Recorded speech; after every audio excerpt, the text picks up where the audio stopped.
ضمانت جان اس قلم مرحا راجپوت قسط نمبر 60۔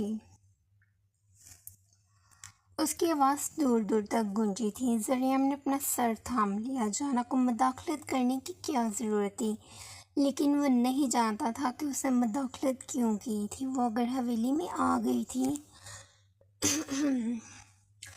تو اب جانے کا اس کا کوئی ارادہ نہیں تھا۔ یا تو وہ اب یہاں رکنے والی تھی یا پھر کسی نہ کسی کو شک میں مبتلا کر کے جانے والی تھی۔ آپ کے شوہر یہاں کیا کر رہے ہیں؟ آپ اس قبیلے کی روایتوں سے واقف نہیں ہیں کیا؟ ہر عورت اب مڑ مڑ کر انہیں دیکھنے لگی تھی، یہاں تک کہ یلدرم، نوال حسین اور مہتاب نے بھی پلٹ کر انہیں دیکھا تھا۔ معاملہ ابھی تک کسی کی سمجھ میں نہیں آیا تھا۔ یہ میرے شوہر ہیں، یہ یہاں آئیں یا وہاں جائیں، آپ کو کیا تکلیف ہے؟ اس کی آواز بستور ہال میں گردش ہوئی تو حسینہ کی آنکھیں ہی چندیاں سی گئی۔ وہ لڑکی زریم کو اپنا شوہر کہہ رہی تھی، مطلب وہ صحیح تھی۔ جانا یہ تم کیا کر رہی ہو؟ ہم حویلی میں کھڑے ہیں، مجھے اپنا شوہر کہنا بند کرو ورنہ بابا صحیح تمہارے ساتھ ساتھ مجھے بھی حویلی سے نکال دیں گے۔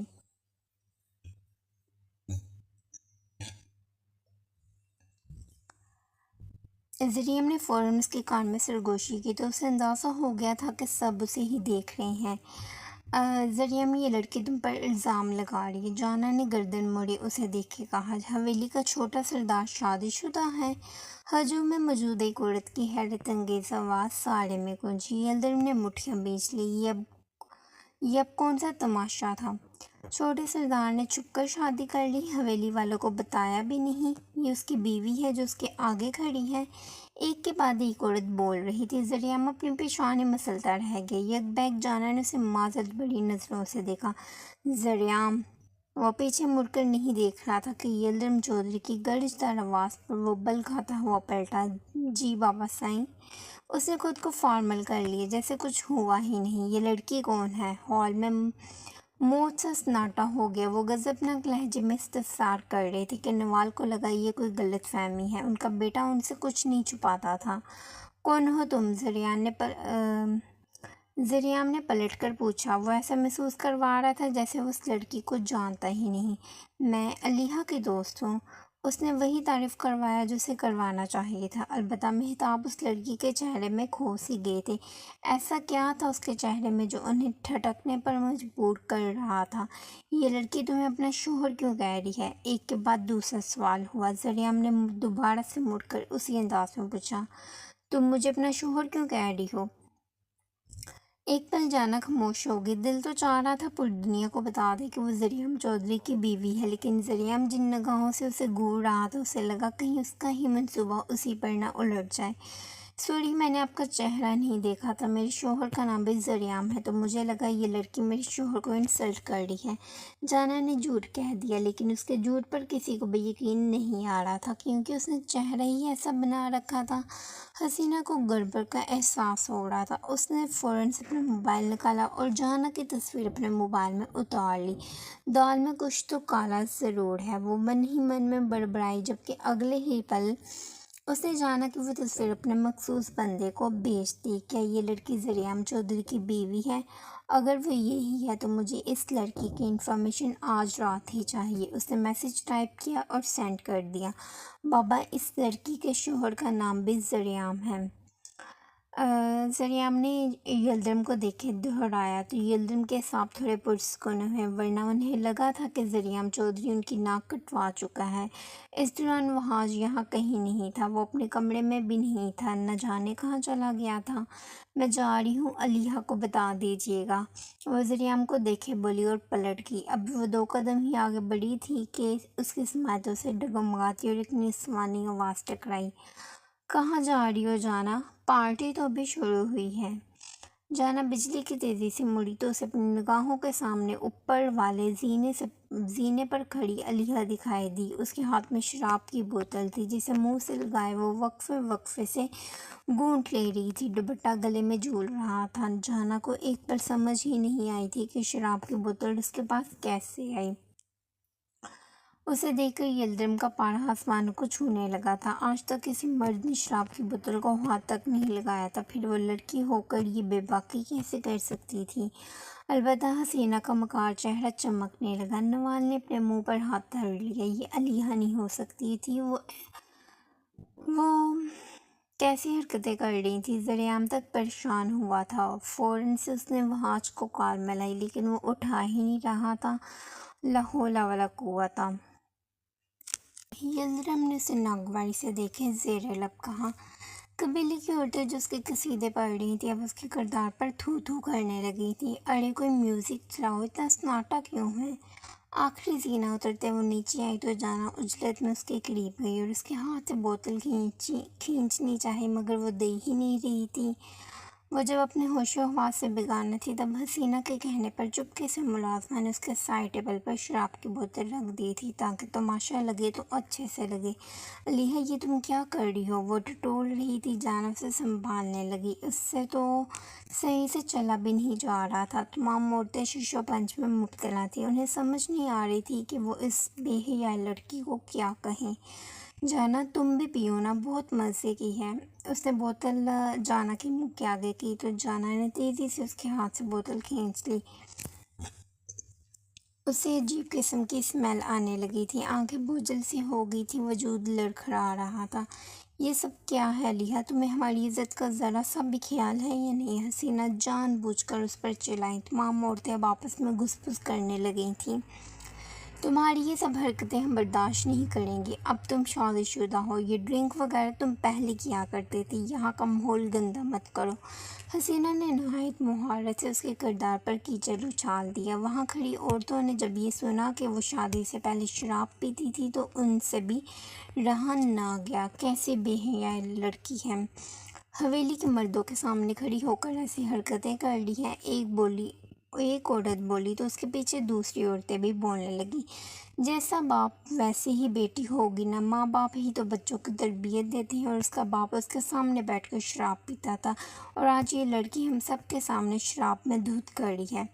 اس پر تانے کسے جا رہے تھے، لیکن علیحہ کو کوئی فرق نہیں پڑ رہا تھا، کیونکہ وہ اپنے ہوش میں ہی نہیں تھی، اور وہاج کی غیر موجودگی کا اچھے سے فائدہ اٹھایا جا رہا تھا۔ کوئی شرم و لحاظ ہی نہیں۔ مجھے تو لگا تھا یہ لڑکی کافی سلجھی ہوئی ہے، تمیزدار ہے، لیکن میں بھول گئی تھی کہ شرابی باپ کی بیٹی شرابی ہی ہوتی ہے۔ ایک کے بعد ایک عورت اس کے کردار کو میلا کر رہی تھی، اور علیحہ ہنستی چلی جا رہی تھی۔ آنٹی آپ پئیں گی؟ اس نے جانا کے ہاتھ سے بوتل کھینچ لی۔ جانا ذریعہ کو سوالیہ نگاہوں سے تکنے لگی تھی۔ حالات کچھ یوں تھے کہ کسی کو بھی سمجھ نہیں آ رہی تھی کہ کیا کرے، سوائے حسینہ کے جو تماشے سے لطف اندوز ہو رہی تھی۔ توبہ توبہ، کیسا زمانہ آ گیا ہے۔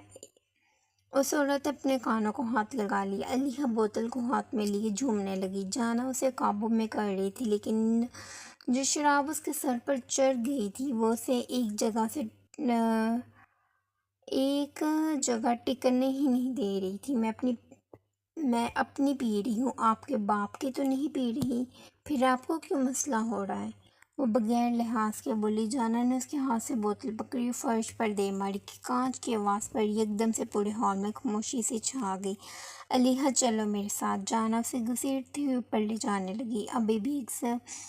ابھی وہ ایک زینہ ہی چڑھی تھی کہ پتہ نہیں کس نے میوزک آن کر دیا۔ یقیناً یہ حرکت حسینہ کی تھی۔ اس لڑکی کو کنٹرول کرو اور اوپر لے کر جاؤ نوال، اس نے ہماری بے عزتی کروانے میں کوئی کسر نہیں چھوڑی۔ وہ نوال کے قریب ہوتے ہولی آواز میں بولے کہ نوال اس کی طرف بڑھی، لیکن اتنی ہی دیر میں علیحہ جانا سے بازو چھڑواتے ہوئے ہال کے درمیان میں آ گئی۔ آپ سب کھڑے کیوں ہیں؟ ڈانس کریں نا، وہ یہاں سے وہاں ٹہلتے ہوئے بولی، اور اگلے ہی لمحے اس نے اپنا دوپٹہ اتارا اور ہوا میں اچھال دیا کہ اس کی اس حرکت پر یلدرم کی آنکھوں میں خون تیرنے لگا۔ وہ لڑکی تماشا لگا رہی تھی، یلدرم کے ہوتے ہوئے وہ تماشا نہیں لگا سکتی تھی۔ بیہودہ گانا چل رہا تھا کہ علیحہ نے مٹکنا شروع کر دیا۔ سب عورتوں نے اپنے کانوں کو ہاتھ لگا لیے۔ زمان وہاں سے اٹھ کر جا چکا تھا، اور ذریعہ نے باقاعدہ رخ موڑ لیا۔ یلدرم کو تپ چڑھ گئی۔ وہ اپنی کمر کو حرکت دے رہی تھی کہ یلدرم چودھری بڑے بڑے قدم اٹھاتے اس کے نزدیک گئے۔ علیحہ کی پشت ان کی طرف تھی کہ انہوں نے علیحہ کو بازو سے دبوچے اپنی طرف موڑا۔ وہ پلٹی تو یلدرم نے ایک سناٹے دار تھپڑ اس کے چہرے پر جھڑک دیا۔ چماٹ کی آواز دور دور تک گونجی کہ علیحہ گھومتی ہوئی فرش پر گرنے لگی۔ آپ مجھے کہاں لے آئے ہیں حرمان؟ وہ لوگ حویلی سے نکل کر پتہ نہیں کون سی ڈائریکشن میں آ گئے تھے۔ مائسا کو تو کچھ سمجھ نہیں آ رہی تھی وہ اسے کہاں لے آیا ہے۔ آنکھیں بند کرو مائسا، حرمان نے ایک جگہ گاڑی روک کے اسے حکم دیا۔ مائسا نے نہ سمجھی سے اسے دیکھا۔ یہ کوئی لکژری ٹاؤن تھا، آس پاس گھر ہی گھر تھے۔ حرمان گاڑی سے باہر نکلا اور اس کے سائڈ آئی دروازہ کھولے۔ اس نے مائسا کو باہر نکالا اور اپنے دونوں ہاتھ اس کی آنکھوں پر رکھ لیے۔ حرمان مجھے تو کچھ سمجھ نہیں آ رہا، آپ کیا کر رہے ہیں؟ وہ اس کے ساتھ ساتھ چلنے لگا تھا کہ اچانک سے ڈگی کھلنے کی آواز آئی، لیکن تب تک وہ آگے تک جا چکے تھے۔ مجھے بتائے بغیر میری مما کو کڈنیپ کر لیا۔ میں نے کہا بھی تھا کہ میں CID والی نظر رکھوں گا۔ وہ چھوٹا شیطان ڈکی سے باہر نکلے ان کا تعاقب کرنے لگا تھا۔ مائسا کتنی کوشش کرتی تھی کہ وہ اپنے بابا کے ساتھ اٹیچ ہو جائے، لیکن وہ ہوتا ہی نہیں تھا۔ اسے تو بس اس کی مما ہی چاہیے تھی۔ حرمان اور کتنا چلنا ہے؟ مائسا کو تجسس ہو رہا تھا کہ وہ اسے کہاں لے آیا ہے۔ بس آگے میری جان۔ حرمان اسے ایک بہت ہی شاندار گھر کے پاس لے آیا تھا۔ ارمان ان کے پیچھے پیچھے بغیر قدموں کے چھاپ پیدا کیے چل رہا تھا۔ ہونا جان تو ایسے کہتے ہیں جیسے کسی فلم کا رول پلے کر رہے ہوں۔ وہ سلگ اٹھا تھا جس انداز میں اس نے آنکھیں گھمائی تھی، کوئی دیکھ لیتا تو ہنس ہنس کر لوٹ پوٹ ہو جاتا۔ اچھا تو میری مما کو امپریس کرنے کا چکر ہے۔ حرمان اسے گھر کے اندر لے آیا تو پیچھے سے آتے حرمان نے ہنکارا پڑا اور وہیں وہ پلر کی اوٹ کے پیچھے چھپ گیا۔ حرمان نے اس کی آنکھوں سے ہاتھ ہٹایا تو سامنے کے منظر کو دیکھ کر ایک پل مائسا کو اپنی بصارت پر یقین نہ آیا۔ وہ کوئی گھر نہیں تھا بلکہ شیشے کا محل تھا۔ حرمان یہ کس کا گھر ہے؟ وہ پوری گھوم چکی تھی۔ انٹیریئر ایسا تھا کہ بار بار دیکھنے کو دل چاہ رہا تھا۔ یہ ہمارا گھر ہے مائسا، جو کہ آج سے میں نے تمہارے نام کر دیا ہے۔ حرمان نے کہہ تو دیا لیکن مائسا کو اپنے کانوں پر یقین نہ آیا۔ اس نے جتنا پیارا گھر تصور کیا تھا یہ اس سے کہیں زیادہ پیارا تھا۔ بہت معصوم ہے میری مما، یہ آدمی میری مما کو پیسوں کے جال میں پھنسا رہا ہے۔ ارمان صرف جل بھن رہا تھا۔ آپ سچ کہہ رہے ہیں حرمان؟ وہ اب حرمان کی طرف مڑی تھی۔ ہاں میری جان، یہ گھر اب سے تمہارا ہے۔ حرمان نے اس کی پیشانی پر گہرا بوسہ چھوڑا تو مائسا کی آنکھوں میں پانی سا آ گیا۔ 24 گھنٹے بس میری جان کرتے رہتے ہیں۔ ارمان کا بس نہیں چل رہا تھا کہ اپنی موجودگی سے دھماکہ کر دے۔ اب سے ہم یہاں رہیں گے۔ وہ بہت جلد اس محل نما گھر میں شفٹ ہونے والے تھے۔ مائسا خوشی سے اس کے گلے لگ گئی۔ حرمان اس کی گال پر جھکنے ہی والا تھا کہ پلر کی اوٹ سے نکلتے ارمان نے ان دونوں پر بم سا پھوڑ دیا۔ دور ہٹے میری مما سے۔ وہ سامنے آیا تو حرمان اور مائسا دونوں نے ایک ساتھ گردن جھٹکے